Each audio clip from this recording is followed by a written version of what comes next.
Samajwadi party के राष्ट्रीय अध्यक्ष अखिलेश यादव आज सोमवार को देवरिया पहुंचे। यहां पर उन्होंने देवरिया हत्याकांड के मृतकों को श्रद्धांजलि दी और इसके साथ ही उन्होंने बीजेपी पर जमकर हमला बोला। सपा अध्यक्ष अखिलेश यादव ने देवरिया घटना पर कहा कि जो सरकार शून्य सहिष्णुता की बात करती थी उसे कई अधिकारियों को निलंबित करना पड़ा।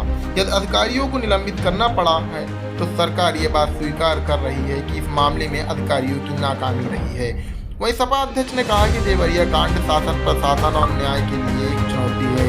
बता दें, अखिलेश यादव ने देवरिया के ग्राम फतेहपुर में हुई घटना में मृतकों को श्रद्धांजलि अर्पित कर परिजनों से संवेदना प्रकट की। इस दौरान मीडिया से बात करते हुए सपा अध्यक्ष ने कहा कि मैं मानता हूँ कि डीएम ने जो बात कही कि रिलेशन में घटना हुई, प्रेम यादव की जान नहीं जाती तो किसी की जान नहीं जाती। आखिरकार सरकार क्यों इस बात को छुपाना चाहती है कि प्रेम यादव को बुला करके मारा और किसको मारा?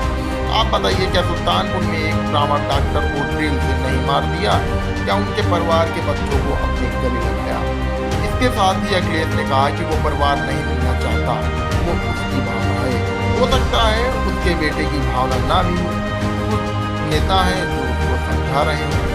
जब बुलडोजर से किसी की माँ बेटी को जला दिया गया, आप उस परिवार से मिल गए। उस बेटे को सरकार ने ठंड में नंगा किया था। मैं तो कहता हूँ उस बेटे से क्यों नहीं मिलते हो जाकर। मैं आर्थिक सहायता इस परिवार की और अगर वो परिवार कहेगा तो उस परिवार की भी करूँगा। वहीं अखिलेश यादव ने कहा कि योगी की सबसे बड़ी परिभाषा यही है जो दूसरे के दुख को देखिए, मैं डीएम के स्टेटमेंट को किसी मैं मानता हूँ। डीएम ने जो बात कही चाहिए कि रिटेलिएशन में वो घटना हुई और उस समय किसके मन में किसके दिमाग में क्या था। देखिए, मैं डीएम के स्टेटमेंट को मैं मानता हूँ। डीएम ने जो बात कही कि रिटेलिएशन में वो घटना हुई और उस समय किसके मन में किसके दिमाग में क्या था, किस वजह से अंधकार छा गया और फिर उस घटना की वजह से घटना हुई है। और घटना वो भी गलत है, घटना ये भी गलत है। अगर ये सवाल आप पूछते हैं मासूमों के लिए, मासूमों की कभी जान नहीं जाती अगर प्रेम यादव की जान न गई होती तो। प्रेम यादव की जान नहीं जाती तो किसी मासूम किसी की जान नहीं जाती। आखिरकार सरकार क्यों इस बात को छिपाना चाहती है कि प्रेम यादव को बुला करके मारा और किसने मारा, धारदार से कैसे मारा? और यही नहीं आप बताइए, सुल्तानपुर में क्या एक ब्राह्मण डॉक्टर को ड्रिल से नहीं मार दिया? ड्रिल से क्या ड्रिल से नहीं मारा? क्या उनके परिवार के बच्चों को आपने गले लगाए? क्या उनके परिवार के सदस्य अस्पताल मिलने गए? क्या आपने सोशल मीडिया के लिए वो तस्वीरें खिंचवाई कि उनसे गले मिलते हुए तस्वीर खिंचा लें? मैं जानता हूँ दुख किसी के जाने का, किसी के खोने का।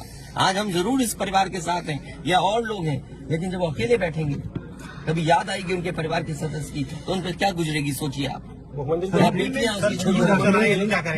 बुलडोजर चलेगा? ये जनता रोक देगी बुलडोजर को। और सवाल ये नहीं है, सवाल ये नहीं है। एक मिनट हो जाएगी ना सवाल। मैं बैठा हूँ।